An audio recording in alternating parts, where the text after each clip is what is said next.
Hey guys, welcome to a very special, again, pre-taped for the holidays episode of SJU. Right now, we are not actually live on the internet. We're spending time with our families on the holidays and probably sitting in these very chairs. Again, most likely. That's the way it's I will happening. be spending no time with my family. Yeah, I am not going to see my aged relatives. Yeah, no, not at all. It's just me, the cats, and the lady. Hope you guys are all having a good holiday. We're gonna reminisce a little bit about the glorious year that's been 2020. We're gonna talk about our what we think were sort of the best of movies and TV.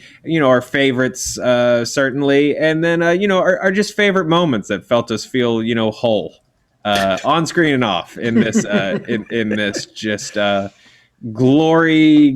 glorious year. A couple of good boys, the honest Australia boys, Lon, Spencer, howdy. Hey. Let's just talk about the things that we liked about this shithole of a year. Let's talk movies, you guys. Not a lot of them came out, but in a way, Enough. there weren't actually silver linings to this year. But so I don't want to use that word, but I do think I discovered a lot of movies that I necessarily would not have because they were all that I had to watch this year because I wasn't just watching, say Dune, which I very much want to see, but I'm also excited that I had to look elsewhere because I didn't have Dunes and Matrix 4s in my life. What'd you guys like? What are your favorites? 2020 movies, go. Well, it was a great year for filling in the blanks in your movie knowledge, and I did spend the majority of the time going back and finding new favorites and revisiting old classics. But they did come out with some new films, maybe not on the Cineplex, but straight into my home. And I would be remiss if I didn't launch us immediately into the Mank discourse, baby. Mank, what it do? We're talking Mank. I really enjoyed Mank. I think that this was a meaty Mank-filled a whole flank of Mank to dig your teeth into. There were a lot of layers going on, not just with David Fincher and his father, but with the film itself and Citizen Kane. There was political. It had a message that was unabashedly pro-socialist. It had a real examination of Hollywood history, even though the central postulation of the movie might be false, that Mank wrote Citizen Kane by himself. But I don't think that's what it was about. I think it was a man trying to do good as he spiraled down the drain. And I found it fascinating to watch and something that I will revisit probably before the end of 2020. So I'm on Team Mank. I will admit, stop Mank-splaining us, Spencer. Jeez. I have not yet seen Mank, and I don't think I'm going to, simply because I've been very entertained by having no context for Mank and yet being buried under just a drowning amount of Mank discourse. It's a fun word to say, Joe. Mank. Yeah, but then once Mank 2 High Voltage comes out, Joe, then you'll be totally lost. Completely lost. The Mank and the Iron Mank. Listen, it's a beautiful movie. Like, Fincher makes Mank like it was made in the era that he's depicting, which is amazing and glorious, beautiful cinematography. But I wish he had taken more of a tip from, like, the storytelling of those older movies, where, like, you get some insight into who the main character is and their perspective and what their sort of take on this whole story is. And Mank remains completely like obscure to us throughout this whole movie. Like, I thought it was a really compelling world, and I thought it was a beautifully made, aesthetically very pleasing movie, but it just feels hollow at its core because I don't think we really get to know Mank at all. He's this drunk, he's this kind of belligerent, angry wretch in like every scene. He's yelling at people and he's philosophizing and he's tearing people down, but I don't really ever feel like we get to know him in the way that I wanted to. And then by the time you get to the end of the movie, I wasn't emotionally connected. There's one scene towards the end. Amanda Seyfried is fantastic in this. She plays Marion Davies. It's a great performance. They're all good. Gary Oldman's good too.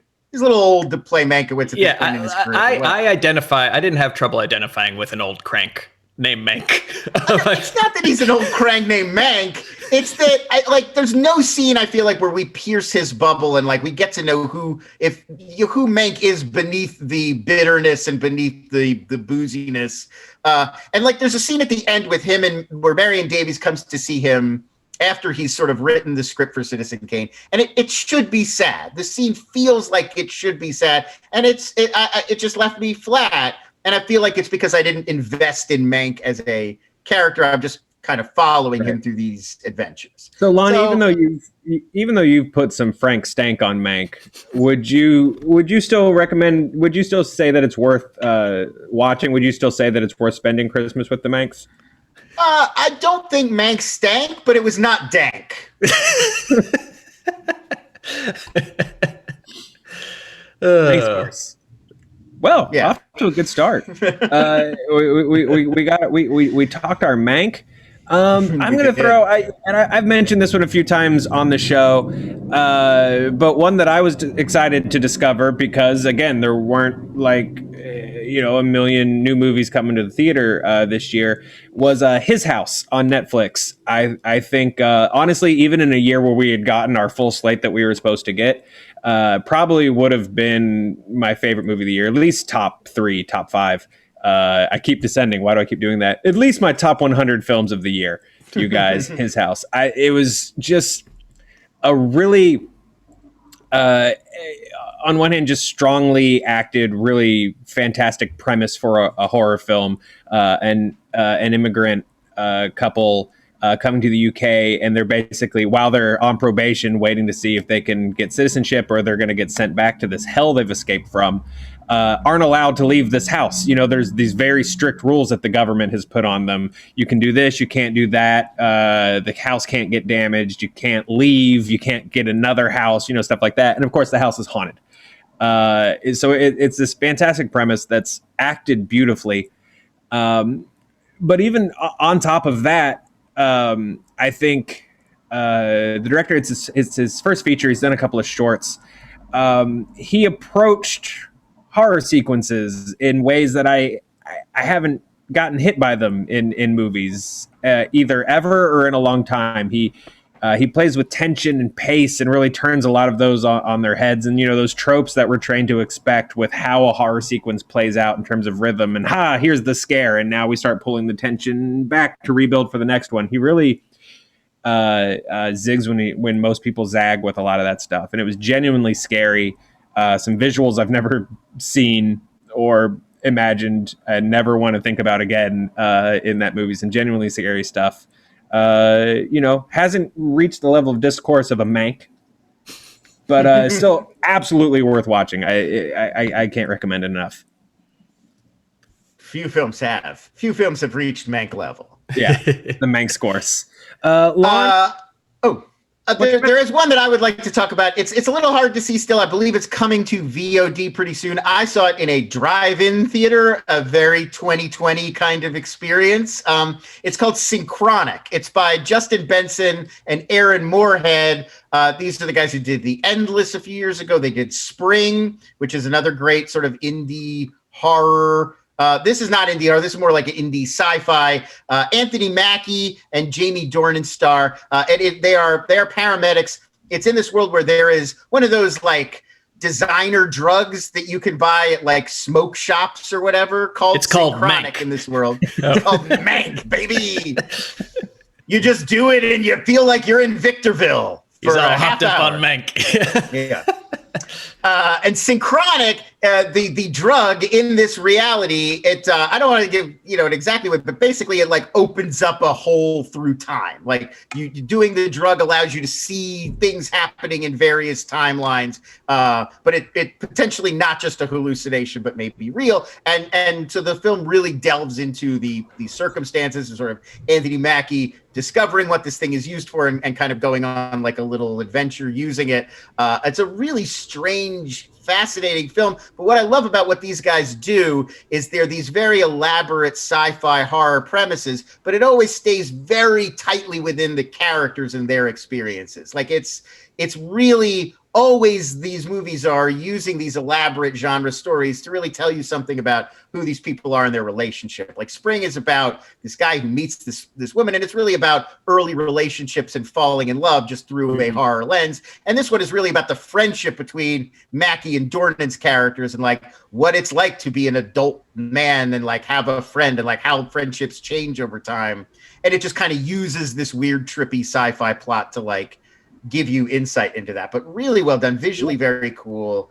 Look out for Synchronic. That sounds really fun, actually. I liked it a lot. And Anthony Mackie is fantastic. Like, it's one of those movies where, because he's in so much like mainstream stuff, you know, he's like Falcon. But then he'll do something like this, and you're like, oh, this guy is like the real deal. Like, he can actually go. Yeah, he's not. Just like this gives him like a real like performance, and there's like dramatic scenes to play, and he's fantastic. That's awesome.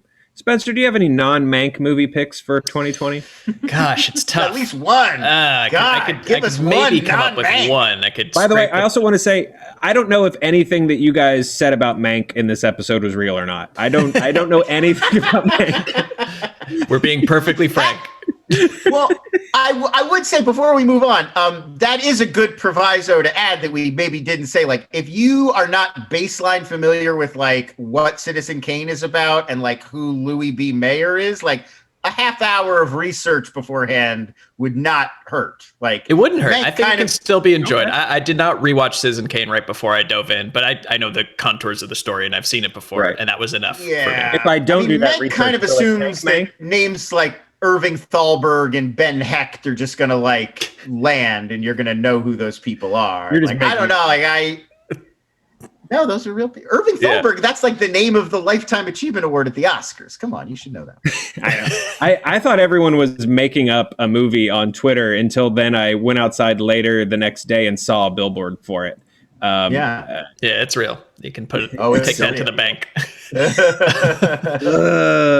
Spencer. I mean, so I know we were just briefly chatting before, and I know Lon and I have a lot that are the same that we were into. So I'm just going to pick one that I didn't hear him say, and I've beaten this drum before, and I'll beat it one last time for 2020, and that's First Cow.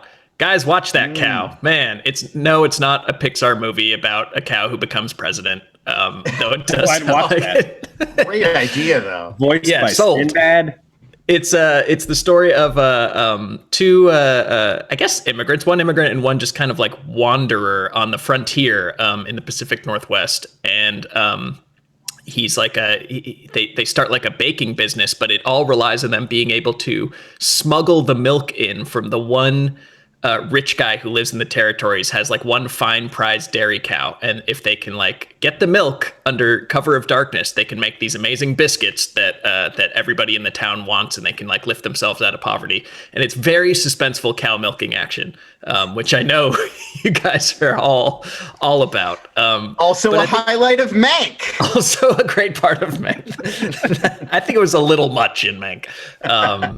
Too many close-ups. But I think First Cow of any film, not of any film, but what I loved about it was the sense of place it gives you and the sense of time, which is, you know, we use a lot of like shorthand genre for like, we're on the frontier, there's cops and there's the sheriff and there's the wild people out in the woods, and then like we're the good frontier workers. It really made you, it threw out all that and just made it seem like real people in a place where you were very remote, you were kind of on your own, and people were just kind of like packing up and moving out there, and they were running from something, and you didn't really ask questions. And I know that I'm making it sound cliched also, but they just did such a good job of making you feel what it really felt like, or what I imagine it would feel like to be at that time and that place, where you could always run off to the next town, or the people coming in were probably running from some bad shit. So really cool setting, really amazing way to pull it off, and really suspenseful cow milking. So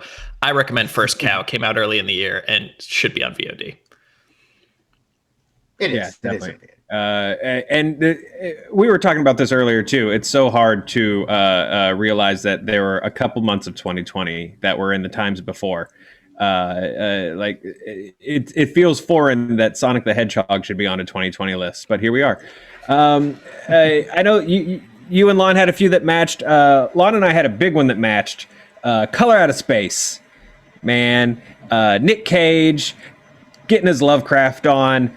This movie's great. I loved Color Out of Space so much. Nick Cage is just his beautiful self in it.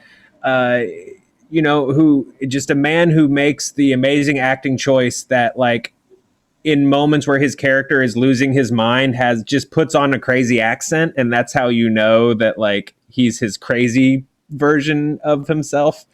But just some great visuals in this one. Just a great mix of just classic B movie practical John Carpenter feeling effects with combined with just some great filming and beautiful colorizing on the film, because it is about a color from space that drives people mad and does bad things. Super fun movie. It doesn't just make people mad, like does some horrible things. Yeah, it does some horrible things, but just very super dangerous color. God, I wish I had seen this like in a drive-through back in the day or something like that. It's just fun. Loved it. Color Out of Spice. Lon, is it Mank? Is it Mankey? Let's talk about Mank again. No, I'm going to go with a different Netflix original from another acclaimed master filmmaker. This time, Spike Lee. The Five Bloods, which I hope people aren't going to forget because it was so early in the year. I wonder if, in retrospect, Netflix wishes they'd held this one, because some of their big end of the year Oscar hopeful ones are kind of divisive, and I'd be like, this is the one everybody agreed was so great, but they released it at the beginning of the year. Fantastic performance from Delroy Lindo, although everyone's great. Chadwick Boseman, one of his last performances, is also great, and it's just so cool to see a Vietnam War movie made from the perspective of a different community of soldiers whose way in was different and whose POV was different. Like, one of the most refreshing things that Spike Lee does in this movie is those scenes that are very familiar, where you've got the GIs, they're walking through the jungle, but we don't hear, it's not like Fortunate Son, Creedence Clearwater Revival that we hear on the soundtrack. It's like Marvin Gaye songs, because that would have been what these guys were listening to over there. And it's like little things like that change so much about it that it really is like a reinvention on some level of the Vietnam War movie. It also kind of reminded me of like the best Oliver Stone stuff from like the 90s, like JFK, where it's like this one story, but it's kind of taking in everything Spike Lee wants to communicate to you about this era and these guys and this world that they were in and who they were. And so it like jumps around in time, and you're getting like some documentary type segments and then scripted segments with the characters. And it's like a history lesson and a story and an action movie, like all put together. I thought it was pretty amazing. Yeah, it's a great film. It's crazy. Like, Spike Lee is now hitting like his third prime or something, because this and Black Klansman, it's like he's back on top, baby. Which is always cool to see, because I actually have no idea how old he is, but he's old for a director. I mean, mid to late 80s was his like big breakthrough era. So we're talking like 2+ decades now of constant. Still got it. 3 decades. And, I'm recognizing that all of mine were horror picks. I don't know what that says about my experience with 2020. And I also don't know if there are horror elements in Mank. You can tell me there were, and I'll just agree with you. But I'd be remiss if I didn't mention this one just as a little extra. Are you the person who, whenever someone brings up zombie movies, immediately goes, "Hey, I love Train to Busan," but you're starting to wish you had a new movie to talk about that isn't Train to Busan, which is worth talking about, but we've all talked about Train to Busan. Make sure you see Alive on Netflix. It's another Korean zombie movie, and it's super worth watching. It feels very 2020. It's the zombie apocalypse breaks out, but as opposed to Busan, which is this like high stakes, like we got to run. It's about these people who are stay-at-home self-isolating in their individual apartments while the world is falling apart outside their door. It feels very on point for this year. Yeah, it's amazing this was made like way before this year, because it really feels like a horror movie you'd make about quarantine. Yeah, no, absolutely. Yeah, it's great. And something that really struck me is it's these characters, it's these young people who all of a sudden are thrust into, I have to just figure things out on my own. I don't have a way to communicate with my parents. I can't depend on relatives or family, like literally just, and I wonder, how familiar that felt for a lot of people in 2020, where it was just like, oh, I have to just learn to cook now because or whatever, because I everything shut down and this and that, and just the stresses of that, plus the zombie apocalypse outside. Super fun. They do some cool stuff that I haven't seen in zombie movies, with like drones and things like that, which were a lot of fun. So definitely worth watching. Sweet. Hey boys. Yeah, I enjoyed this one too. Yeah. Yeah. Won't change your life, but I thought it was one of my favorites of 2020, and I was thinking about it after it was over. But hey, they don't just make movies; they also make TV shows. You guys. Before we talk about TV, can we just list yes. the movies that we also liked? We don't need to talk about them too much, yeah. but just if you need more movies to watch, The Vast of Night I thought was excellent, and I haven't watched it yet. Will be the last on my movie list. It's on my list right here. Yeah, it'll be the last movie that person makes before they make a Marvel movie. So check it out now. And Host I thought was excellent on Shudder, and Palm Springs I thought was a good balance of heartfelt and hilarious. And Borat 2 is good too. Oh, and Lon, you have my favorite movie of the year, I think, which I'm Thinking of Ending Things. I thought you were going to talk about that one. Yeah. Well, that was also one of my favorites of the year. That Charlie Kaufman one. Got to give it some time to sort of work its magic on you. It's a little confusing and complicated at first, but worth it. And I believe in you. I'm confident you can get there by the end. I also really like the only one on my list we haven't talked about at all, American Pickle on HBO Max, which sounds like it's going to be real dumb. It's like that Seth Rogen, and he's an Eastern European immigrant from the turn of the 20th century, falls into a vat of pickles, becomes brined, and is then reemerges 100 years later and meets and clashes with his present-day descendant, who's Seth Rogen, a young Jewish guy living in Brooklyn. Fantastic dual role for Seth Rogen. He's acting his ass off in this, and he's very good. Yeah. And it's surprisingly, considering how goofy that setup is, you think it's going to be like a kind of an Adam Sandler dumb kind of comedy, but it's not. It's very heartwarming. It's very emotional by the end. Really well done, and the effects of like the split screen stuff is really amazing. So yeah. I enjoyed that one too. I agree with you. I think Rogen was great in it, and it wasn't just what I wanted the movie to be, which is no fault of the movie. I think I wanted it to be goofier. I thought that they had to kind of pick a tone, and they were kind of they went heartfelt and like a real emotionally deep story about a man and his father, and the legacies of emotional trauma and stuff like that. I wish there were just more hipster pickle jokes. I was kind of liking it better when it was that. Weirdly, I went the other way, where you know how like Will Ferrell will always tell the story of our original Anchorman pitch was just news guys fighting monkeys with shuriken, and you're kind of like, oh, you know what? It's probably good that you just made the movie that you made instead. And with this one, I thought the monkeys versus shuriken part got into the movie a little too much, where it was like suddenly they're going to try to destroy each other. And I think I just wanted a movie about these two trying to do a hipster pickle business together. I want the more heartfelt route, but yeah.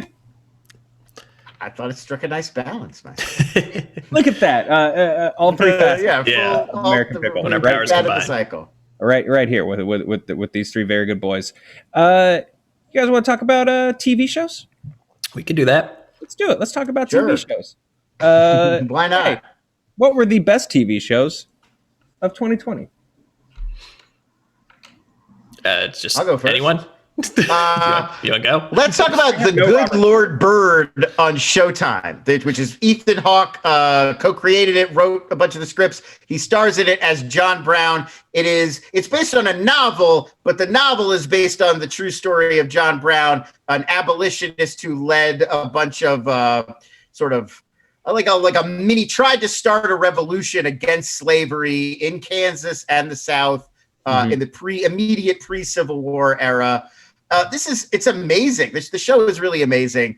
A lot of great directors worked on it. A lot of big stars or notable people pop up in sort of smaller roles. But it's really this fascinating look at John Brown, who was kind of crazy. I mean, definitely like acted like a lunatic and like screamed and ranted and was just kind of irrational. And the show kind of shows you how that kind of a revolution, like changing an entire society, making these kinds of sweeping changes in the world around you, it kind of requires somebody to come in with that kind of like lunatic zeal. Like it almost makes the case that like a sane, rational person couldn't really change the world in this way, because you'd stop. You'd be like, this is crazy. Like there's a bunch of great scenes with Daveed Diggs plays Frederick Douglass in this, also an abolitionist, but who is like, these plans aren't going to work and this is crazy if you do this. And, you know, we recognize that like you kind of needed both of these guys together to make this change happen. Like it wouldn't have happened if it was just one or the other. Like you needed all of these powers combined to do something as radical as convince Americans that slavery was bad.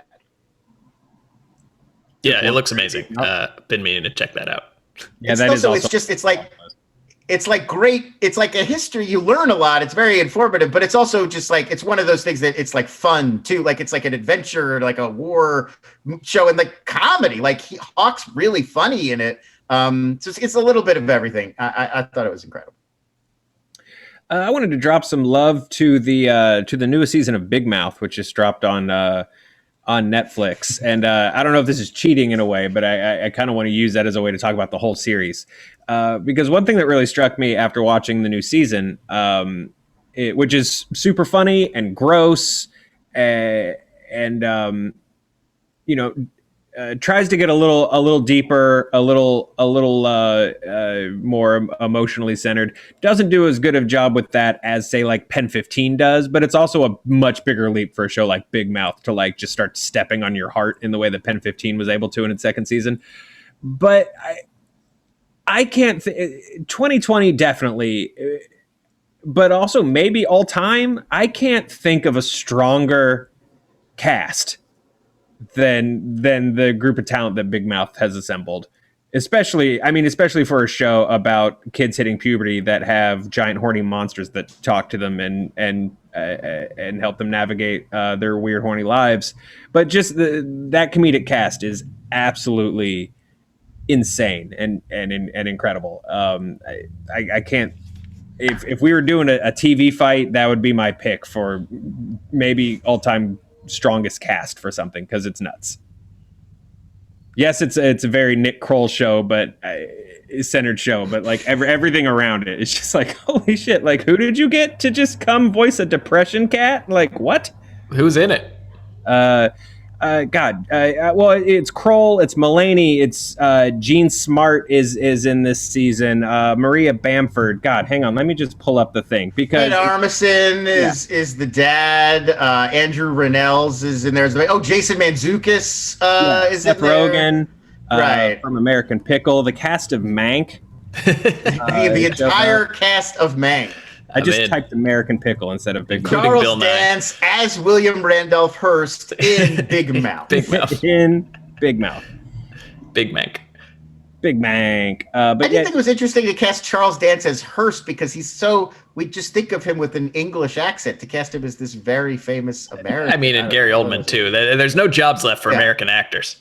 I know. Maya Rudolph, who I think won an Emmy. Oh, that's right, yeah. Just now for. And by the way, if Netflix wants the secret on how to just keep people watching Netflix, they should just keep a camera on her in the voice booth while she just runs through takes of her character. I'd sit and watch that. But her, Jordan Peele, Jenny Slate, Joe Wingert, Richard Kind, John Daly, and this is just basically, if you're a comedy darling right now, you're in Big Mouth. You're in Big Mouth, and then on top of that, like they just keep dropping in all sorts of just different, really interesting guests: Kat Dennings, Gina Rodriguez, Chelsea Peretti. Zachary Quinto. David Thewlis plays a character called the Shame Wizard, who is just a weird, creepy hallucination that appears when kids feel ashamed of themselves, and he feeds off of it. Nathan Fillion shows up, Ali Wong, Tandy Newton, Natasha Lyonne. It's insane. Wow. Sterling K. Brown, a lot of people. Kristen Bell. It's a bonkers cast. It's a whole list of people. Yeah. Sorry, I can keep listing names, but that's bad content. Spencer, stop me from listing names by talking about a different show. All right. Well, comedy. It's tough, you guys, especially these days, to come up with something more ridiculous than reality. So why even try? And that's why my favorite show this year has been How To with John Wilson. This is a show where it just takes a keen eye, an outsider's eye on things to find the humor in everyday situations. And it's a how-to show, ostensibly, hosted by and directed by John Wilson, who just takes his, it's basically a guy who takes his camcorder around New York and films people and things until something weird happens. And man, weird stuff happens. This is all real. Okay. He's just able to go on these digressions and fall down these wormholes of like people and personalities that, he'll set out to research how to improve his memory, but then you'll end up like in this long digression with this guy who thinks that there's alternate dimensions, and you go to a conference with him and people are talking about how crystals run the internet and stuff like that, and you just wonder how you got there.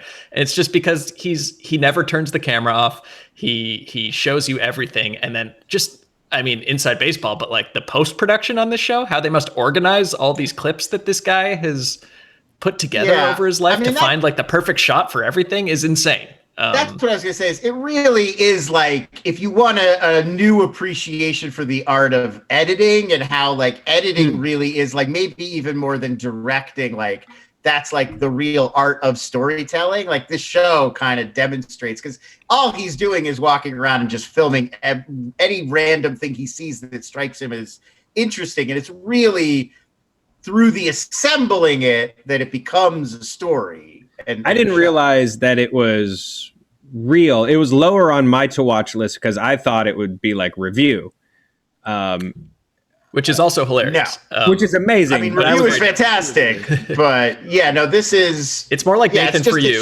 Nathan Fielder's an executive producer, and it is like I think the appeal is just the people you meet are stranger and funnier than things most people could write. So it's it's also just seeing him go from, because you're recognizing while you're watching it, like he found this weird image or this thing this guy was doing on the street, and like found enough other similar kinds of images to like tie it together into a sequence, and then came up with an insight to put on top of it that makes it all feel like organically one thing. But you're aware when you're watching it that it's just a bunch of different stuff that he saw. He's turning it into a story. And so it's very compelling just on that level of like how you could take little bits and pieces of everyday life and turn it into a story. Yeah. So highest praise I can give for How To. You should watch it right now on HBO Max. Yeah, and it just got renewed for a season 2, so it's coming back next year. Perfect. So yeah, when you sign up for HBO Max so that you can watch The Matrix, stick around for How To. Yeah, I think that's a good deal. And like, give it time. Like if it's not your thing by the first episode, it will be by like the third. Like, because it just takes a while to get into like his rhythm is a little weird. Even just to like figure out what he's doing took me like most of an episode, I think. Yeah. Well, this was like actually a pretty solid year for TV. Obviously, we had Lovecraft Country. These episodes are always hard because a lot of the things that would naturally be on like the best of list, we have talked about quite a bit. So I think we all have a tendency to skew for like, okay, what have we not also, what was amazing and we also haven't talked about it. Like there's Lovecraft Country. The Great is still one of my favorites of this year. I thought it was so good. The Outsider with Cynthia Erivo and Ben Mendelsohn, I thought was a really solid piece of television. But so I wanted to make sure that we said the things that might not necessarily be on our list to talk about on here. But did you guys have any other sort of best of picks? I mean, do you want me to just run down the rest of my list real quick? Run down the list. Let's do it. Speaking of HBO, I also loved I May Destroy You, that British show from this year that was a real dramatic mix of like very funny, almost like a sitcom, but also with extremely weighty, very serious and insightful drama, all melded together. Really brilliant show. I recommend a lot. Perry Mason also on HBO this year. I loved. Took me an episode or two to kind of be like, what is this? But then as a recreation of the era, as like a detective mystery show. I thought it ended up being very satisfying. Yeah, like the Perry Mason reboot to be high on my list, and a real origin story for the character, not just to like Perry Mason begins, but like let's follow his whole journey to becoming Perry Mason, which is a character you wouldn't even necessarily think people would care about enough to explore. You know what? They did the Perry Mason origin so well that I didn't expect it to be a Perry Mason origin. I just thought they were like, oh, we're just going to use the name and tell whatever kind of story we want with this guy. And so by the time the pieces started to come together, that you were like, oh, I think that's how you do an origin story, because they just focused on, we just want you to care about this guy. We don't want you to care about how he got his hat or how he got his jacket. Or how he got his briefcase. Yeah, how he got his Millennium Falcon. We just like he's not like inventing a gavel as the child. You know? Exactly. And so by the time they got to like, oh yeah, also this is the origin story. I was like, oh man, cool. They actually did do it. Yeah, I thought it was great. Sorry. Continue to list. Yeah, so well done. Loved Servant on Apple TV Plus. We talked about that on a different video. That's coming back soon. I think we mentioned Schitt's Creek. The final season of Schitt's Creek on Pop TV this year was amazing. The Boys. I really enjoyed Amazon's The Boys season 2. I think I liked it more than season 1 because I felt like we delved more into. It was less like a satire of like celebrity and media culture, and it was more into like the creeping fascism of these superheroes and like their world. And I think it just went a little bit deeper. I also really liked I'll Be Gone in the Dark, the HBO docuseries about the Golden State Killer and Michelle McNamara and sort of her investigation of it. And then lastly, there's a German series on Netflix that I will recommend. It is extremely violent and weird and trippy. It's called Freud, and it's basically like, what if Sigmund Freud early in his career also solved groovy mysteries?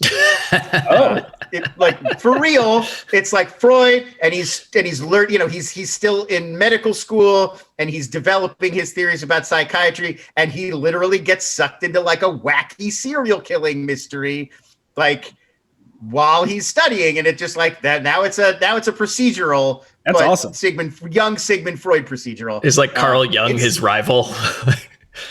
I mean, not as different from that as you might think. Like, I'm very into that. Jung that sounds himself amazing. is not in the show, but like it is basically like what you're thinking. Well, you mentioned I'll Be Gone in the Dark. Were there any like other docuseries or reality shows or anything like that you guys felt were real? Obviously, we started the year big with Tiger King. Remember when that was supposed to get us through all of Stay at Home? Y'all remember Tiger King? Obviously, The Vow, I know a little long-winded, maybe by the time it wrapped up. A lot of people got tired of it. Yeah. I was very compelled by the NXIVM saga. I definitely watched it all the way through, so that would be on my list for sure. Yeah. My favorite real thing. Oh, sorry. Go ahead, Joe. Every now and then, it was paced pretty well for me. Every now and then I was like, okay, I don't need this weird visual effect package that you dropped in for like a solid minute. Cut those. Yeah. And I'm good. There were a few episodes there where it's like, do we need this much of Catherine Oxenberg making juice? We're on episode like 8. I'm like ready. I'm ready for Raniere to go on trial. Yeah, it took like 4 episodes for them to start branding each other, and I was like, okay, come on, like let's get going. That I kind of like though, because it kind of mimics how you would get sucked into NXIVM itself. Like you don't lead with the branding, you lead with like executive empowerment. You know, and then by episode 5, you're like branding.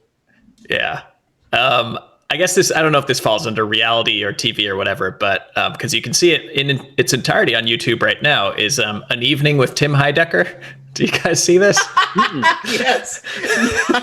I did. This might have been my favorite comedy thing of the year. And I mean, if How To is a tough watch, then this is like black belt judo. It's basically Tim Heidecker kind of intentionally bombing on stage for an hour. It's sort of an hour long, like his impression of a terrible comedian. Yeah, it's like he's doing a terrible, like it's not as obvious as like a Triggered much type of stand-up guy, but it's more unique than that. But it's him being just a bad stand-up for an hour. and I can't explain why I love it so much, but it's just the full commitment to being a really bad comedian where everything's going wrong and he's just trying to push through this set is riveting to me. It was absolutely fascinating internet TV. So An Evening with Tim Heidecker is the best real fake thing I saw. One more I'll mention. Earlier this year, to the point that I almost forgot it was this year, the Imagineering story on Disney Plus. It's like extraordinarily like self-promotional. Like it's easy to be cynical about something like this, which is Disney making an entire series about what a genius Disney is and how great Disney rides are. So I get it on that level, but it really is like they've got the archive to like make this work. Like it's so detailed. You get really into every level of how great Disneyland and Disney World attractions kind of came together. Everything from the songs to the designs to the concepts to the actual engineering of the rides. Like it kind of covers it all. It's, if you are a fan of Disney culture and Disney parks, it's like, it's catnip. It's delightful. The other I want to recommend is, and I think it pairs nicely with I'll Be Gone in the Dark, because I think both of these were true crime via a really like interesting and like personally invested lens. Murder in Middle Beach on HBO Max, I think is phenomenal. Basically, it's this this wealthy housewife and mother of two. Was murdered, I think, in 2005, and her son is making a documentary / sort of true crime piece investigating as to what happened. It's an unsolved murder, and it's really fascinating because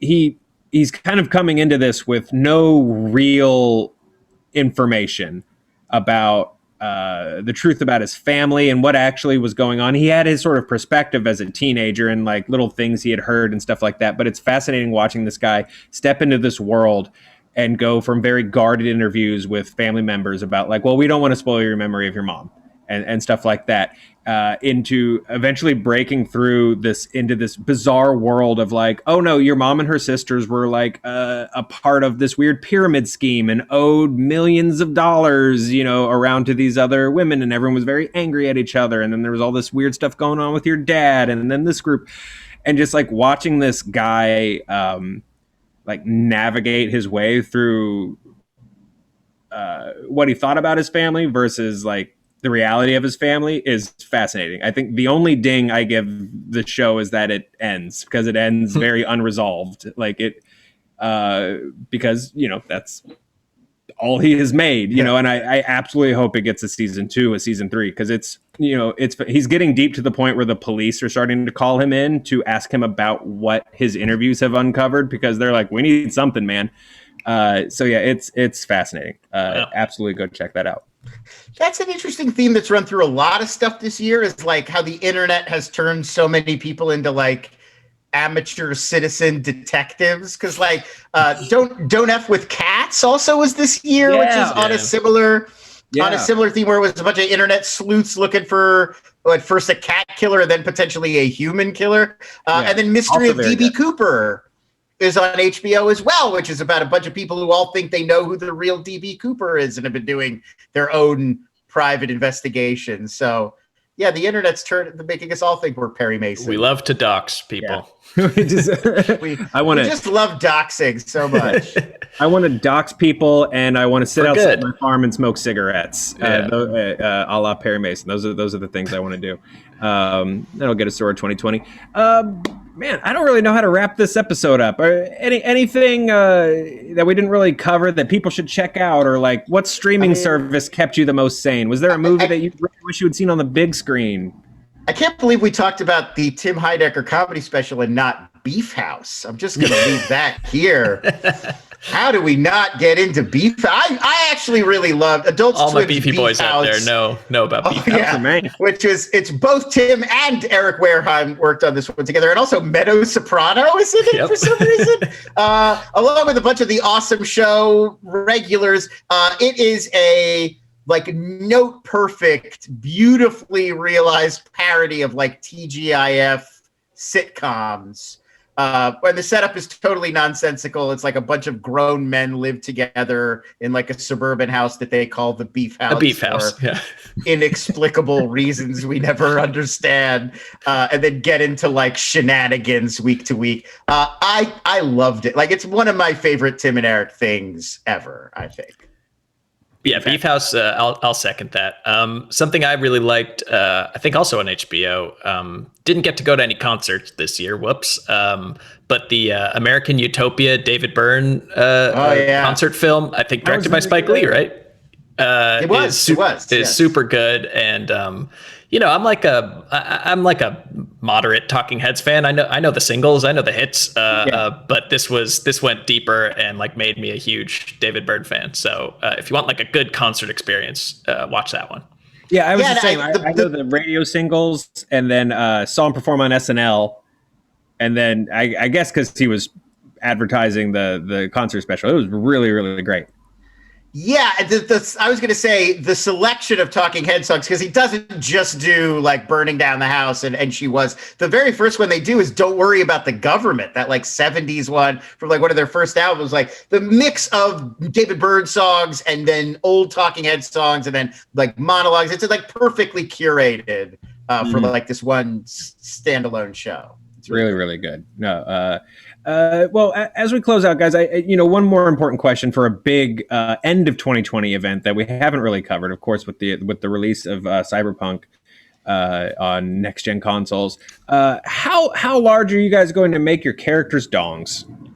I've already created mine, and it is as large as the settings will allow. I hope it doesn't glitch through my character's pants, but we'll see.